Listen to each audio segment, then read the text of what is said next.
When was the last time you truly enjoyed your own company, not just tolerated it?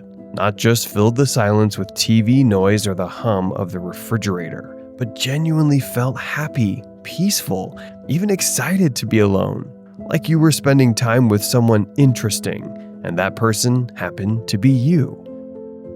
For many people, the idea of living alone after 50 sounds like a slow descent into loneliness, an empty calendar, meals eaten in silence. But here's a truth we don't talk about enough. Loneliness and living alone are not the same thing. The World Health Organization says 5% of adults suffer from depression. That number jumps to 5.7% for adults over 60. Women experience it more than men. Shocking, right?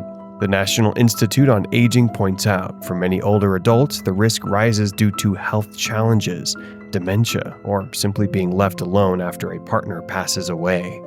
But here's the weird bit. A surprising number of people in their 70s, 80s, and even 90s are living alone and loving it. They're not just getting by, they're thriving. So, what separates those who feel isolated from those who blossom in solitude? Let's walk through real stories, a little science, and some very practical ways to not just survive, but truly enjoy a life lived alone. In my neighborhood, I see two very different types of seniors. There's the 91-year-old man who greets me on my evening walk. He's healthy, spry, sharp, but the moment he spots me, his words spill out like a dam breaking. He talks about his children's achievements in far-off countries. He never complains about their absence, but his loneliness sits quietly in the spaces between his sentences. Then there's the 92-year-old woman who lives alone in New Delhi. Her two sons are successful doctors in the US. She has helpers for day-to-day needs. But you can't hire away the ache of missing your family. She has the resources to live well, but not the companionship she longs for. In the park, I often see old men leaning on their canes, waiting while helpers assist them. No children in sight. Years pass between visits. Their eyes light up when someone stops to chat. And in those brief moments, they are seen again. These stories are real, and they are common, but they are not the whole picture. Some seniors have figured out the secret: busyness with purpose. They don't just pass time, they fill it with meaning, connection, and joy. I once saw a 90-year-old couple in a restaurant holding hands. It was his birthday. Soft music played. There was even a small space for dancing. We joined them for a little birthday dance, and the joy on their faces, it could have lit up the room without the chandeliers. Another woman I know turned 96 and threw herself a party. Not just cake at home, she booked a Michelin star chef, wore a brand new suit with matching jewelry, even gave return gifts to her guests. Her son lives in London, but calls daily and visits monthly. A retired physics professor in his 90s keeps busy on his iPad, reading, listening to music, chatting on Facebook. He jokes that the internet has given him a passport without leaving home. An 85-year-old accountant still goes to the office every day, not because he has to, but because conversation and human contact keep his mind alive. He swears that daily problem-solving is what keeps his memory sharp. And then there's my friend who lost his wife and his dog within a short span. Instead of sinking into grief, he started volunteering at a soup kitchen twice a week. He writes a blog. He believes in spirituality. And when you ask how he's doing, he answers with a big smile. Very well. These people have something in common. They create reasons to get up in the morning. But do you? Here's something most people get wrong. Being alone is not the same as being lonely. Loneliness is an ache. Aloneness can be a choice, a gift even. Psychologists say time alone, when embraced, not feared, is one of the most powerful tools for self-discovery. It's where you can hear your own thoughts without the constant static of others' opinions. It's where you can reset your nervous system, and in many cases, your life.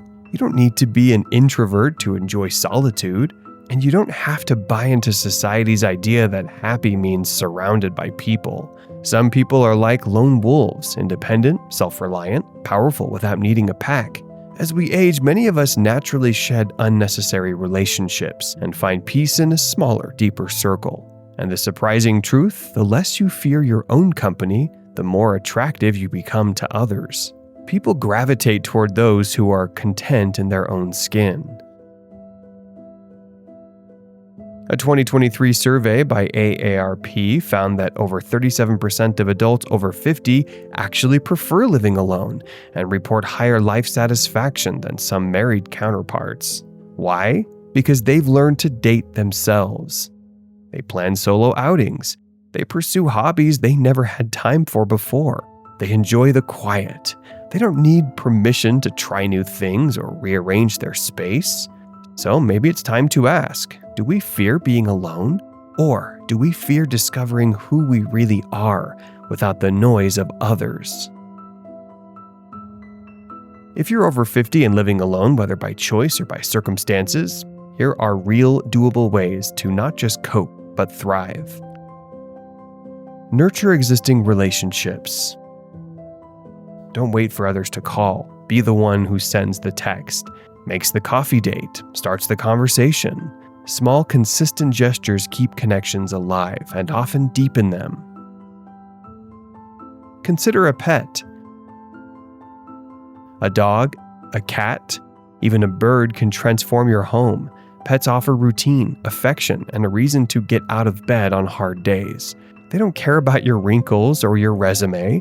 They care that you're there. Develop hobbies. The guitar you bought 20 years ago? The paint still in their wrapper? This is your time.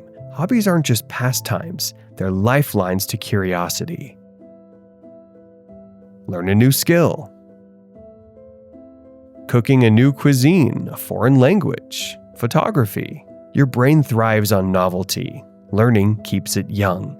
Even small skills like identifying birds in your garden can spark joy. Spend time in nature. Walk in the park, plant flowers, watch the sunset.